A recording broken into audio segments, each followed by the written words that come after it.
ابتدى العد التنازلي بتاع كولر من دلوقتي، والظاهر كده ان اللعيبه مش مساعداه زي ما احنا شفنا كده ان كريم فؤاد مش بيقدم احسن مستوياته، وكمان برونو سافيو، كمان احمد عبد القادر كان سيء جدا للغايه. كلام في الكوره مع احمد نصر، مباراه الاهلي وسموحه. اعمل لايك للفيديو، سبسكرايب او اشتراك في القناه وفعل زر الجرس عشان يوصلك كل جديد. ويلا بينا نتكلم عن فنيات المباراه. الغريب والدارج والمفاجأة ان على فكرة طارق العشري اللي قابل النهاردة نادي الاهلي ده من احسن المدربين اللي واجهوا الاهلي في تاريخ المواجهات المباشرة ما بينه وما بين النادي الاهلي. هتقول لي ليه؟ اصل طارق العشري ده خد بحرس الحدود زمان تقريبا كده سوبر مصر من النادي الاهلي، ان ما كانش خد الكاس والسوبر من النادي الاهلي غالبا على ما اتذكر. وكان الجيل الذهبي ده فيه ابو تريكه وبركات ووائل جمعه بقى واحمد فتحي وسيد معوض، وكل ما عايز تحط ترص زي ما انت عايز. فالراجل ده هو بيعرف يقابل الاهلي كويس جدا ويلعبهم كويس جدا جدا. وعلى فكره في المباراه كان يقدر يكسب، وهتكون فاكر ان الماتش عشان خلص 0-0 فده كان لا. وانا بصراحه انا غير مقتنع تماما بكولر. انا بتضايق قوي، يعني ده ايه الدماغ المتخلفه دي بجد؟ ايه الفكر الصعب ده؟ عندك شادي حسين، محمد شريف، وكمان عندك بيرسي تاوي، الثلاثه بتقدر توظفهم في مركز الفيرود ده، غير اصلا ان انت عندك فيرود تيبيكال 9 اسمه حسام حسن. يا راجل انت تايه في ايه؟ انت ادي واحد بس فيهم وقت، ادي واحد بس فيهم وقت وسيبه. تايه في ايه؟ قول لي حضرتك تايه في ايه؟ محمد شريف عندك الاساس اللي انت تقدر تبني عليه ان هو فيرود. ليه؟ الراجل في موسم من المواسم خد هداف الدوري، يعني في موسم من المواسم خد هداف الدوري. هو نفسيا بس مش متظبط ليه؟ بسبب الضربه اللي ضربها له كيروش في منتخب مصر. فايه انت كمان جاي ايه؟ انت عايز ايه طيب؟ يعني انت عايز ايه؟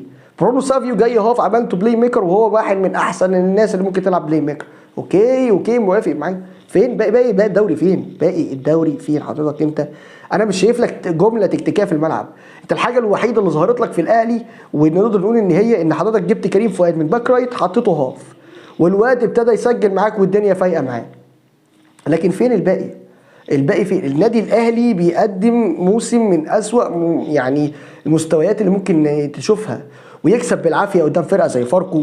النهارده بيتعادل مع سموحه اللي اصلا بقى لها 3 ماتشات ما عرفتش تكسب وما ادتش طعم الفوز. كمان انا يعني طب ما هو قادم، الجاي صعب، الجاي صعب. يعني عندك مثلا النادي الاهلي المباريات اللي جايه هتكون ما بين مين ومين؟ هيكون عندك في بيراميدز وفي مصري وفي سيراميكا كليوباترا. يعني الماتش اللي جاي ده على طول هيكون في سيراميكا كليوباترا. احمد سامي ومدرب رخم وبيعرف يغلب الاهلي. هتضيع الدوري ولا ايه؟ هتضيع الدوري ولا ايه؟ في ايه؟ كان احلى فرصه تركب دلوقتي، احلى فرصه كان الماتش ده. الزمالك اتعادل، انت ركبت خلاص. انما الماتش اللي جايه صعبه زي مثلا ماتش سيراميكا كليوباترا، هتروح بنفس حلو بتقدم اداء سيء لكن بتقدر تكسب. وده المشكله. احنا عمرنا ومع ذلك عند الزمالك برضه عمرنا ما شفنا ان الزمالك والاهلي بيأدوا اداء سيء وبيكسبوا وهو ده راضي. لا، عمرنا ما كنا راضيين بكده. حتى في منتخب مصر مفيش مصري بيرضى بالاداء السيء والنتيجه الكويسه. مفيش. دي حاجه لسه نازله عندنا جديد بقالها فتره، بس من ايام ايه؟ اخر ايام موسيماني اللي هو كان اداؤه سيء ولكن كان بيكسب. والفتره اللي فاتت دي برده كان الزمالك كان اداؤه سيء وكان بيكسب. فابتدت الموضوع ده ينتشر في مصر، لكن احنا عمرنا ما قابلنا بده. احنا كبرنا، احنا كلنا زملكاوي اهلاوي كبر على جيل منتخب مصر من 2006 لحد 2010 وهو بيشوف حاجتين اتنين: كوره واداء. وما بيتخافش من المنافس، بتلاعب اي حد ند الند، اي حد، ايطاليا، برازيل، انجلترا، امريكا، اي حد ند الند مهما تخسر بس بتلعبوا كوره. وهو ده اللي انت شبعان منه، او هو ده اللي انت طالع عليه ومتاسس ليه، او اللي عينك خدت فتره طويله قوي واخده عليه. من امتى انت واخد بالاداء الجيد لكن النتيجه المطلوبه؟ من امتى؟ ما كانتش موجوده.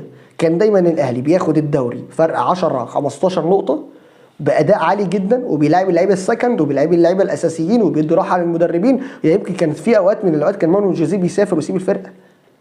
فما لا لا لا لا لا لا كولر انا شايف ان هو، واقسم بالله انا زملكاوي، والله العظيم زملكاوي، بس انا بقول لك ان كولر ده لا يستحق ان يمسك النادي الاهلي. واداره الاهلي دي اكبر اداره صعبه ممكن تتخيلها.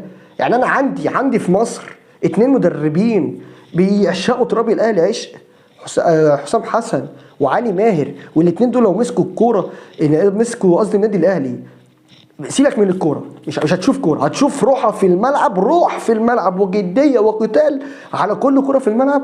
هتلاقي الفرقه كلها قلبت اكرم توفيق، فرقه تما كده قلبت اكرم توفيق، لان الناس دي بتحب الاهلي، بتحب انها ما تخسرش، بتحب تثبت جداره. هي وغير بقى كل ده اصلا، غير ارمي بقى كل ده، هي عندها كوره، الناس دي عندها كوره، الناس دي عندها كوره. ليه اجيب من بره واحد لسه هيجرب واديله فتره؟ يا راجل وقفنا عشان خاطر كاس العالم، وقفنا فتره مش يعني مش قليله، وقف الاهلي، وقفنا بعد السوبر المصري، وكل ده ما حطش ايده على التشكيله الاساسيه. بعد الاسبوع التاسع مش قادر تحط ايدك على النقط او الرتوش الاساسيه في التشكيله. والله ادي واحد بس وسيبه، ادي واحد وسيبه. الروتيشن اللي عمال على بطال ده، طب ما هو طول ما انت مدي روتيشن محدش هيفوق، مش هتعرف تقول دول 11 و2 3 اقدر ابدل فيهم، مش هتعرف تقول. ده ما اسموش روتيشن، ده اسمه هبليشن عبطيشن. ده مش حاجه اسمها في الكوره ابدا ان كل ماتش بتشكيله وكل ماتش بفرقه، انت كده بتلعب فانتازيا تشوف مين هيجيب لك نقط اكتر. مش هينفع. انا ما شفتش ابدا كده في الكوره ان كل ماتش تكتيك مختلف عن التاني. انا ما ايه يعني؟ ايه مش فاهم يعني ايه؟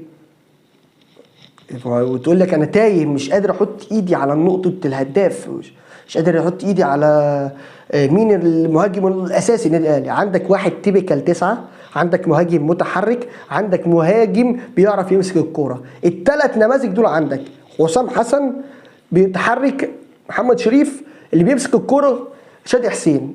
والثلاثه دول مش جايين ميتين، يعني حسام حسن جاي ونجم ساطع ماشي، موسيماني يهبطه مش مشكله، بس عنده اساس نقدر لو نفضنا شويه تراب هينطق، هيقول في حاجه. نفس الكلام محمد شريف.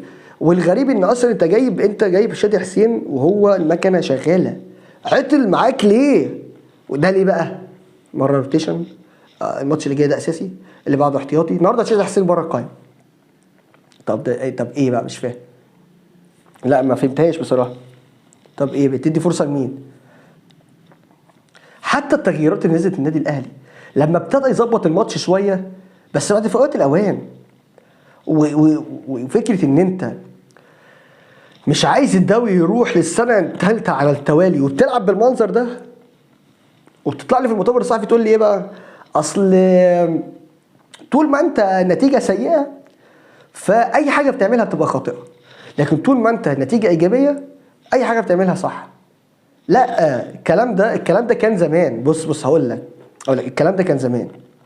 دلوقتي مصر يعني مصر 100 مليون دول كلهم كده مش بقوا محللين كوره، بقى بيفهموا في يعني هات اي حد من الشارع مسكه مدرب هيعرف يعمل اللي انت بتعمله. انا مش شايف لك كوره في الملعب يا راجل هات لي ايه اللي حصل. اللمسه الوحيده اللي ابتدت تظهر في النادي الاهلي هو ان انت نورت لنا شويه لاعب زي كريم فؤاد بس. لكن انا اشوف تكتيك في الملعب، تفتيت مدافعين، يا راجل الدوري اللي جاي كله كده. يعني لا تكون فاكر ان في فرقه هتهاجمك، هو لما فرقه هاجمتك اتعدت معاك برضه وقدرت تسجل فيك رغم انها كانت ناقصه لاعب، هي فيوتشر. فلا، فوق لنفسك كده، فوق لنفسك واعرف ان كل فرق الدوري الممتاز اللي هتقابلك ما عدا بيراميدز والزمالك هتبقى قاعده في ال 18، مش هتخرج لل 18.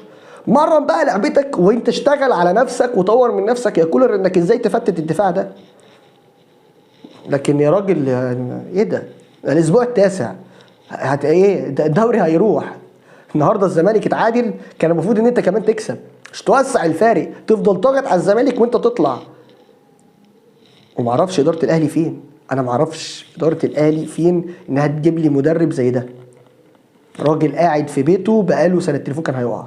راجل قاعد في بيته بقاله سنتين، معرفش يعني هو ده سلاح ذو حدين، يا جعان قوي وعايز يعمل كل حاجه في الكوره اللي هو نفسه يثبتها، يا اما الراجل ده صدى دماغه خيشت. هنشوف يعني، خلي بالك هنشوف، والدوري لسه طويل، والزمالك لسه هيخسر، والاهلي لسه الدوري طويل. هنشوف، لسه هنشوف ايه اللي هيحصل، وهنشوف كولر هيعمل ايه. بس انا بقول وتوقعي الشخصي، وسجل الكلام ده، انا بقول لك ان كولر اخره كاس العالم للانديه. كولر اخره كاس العالم للانديه، ولو كمل ماتش ماتشين وخلاص.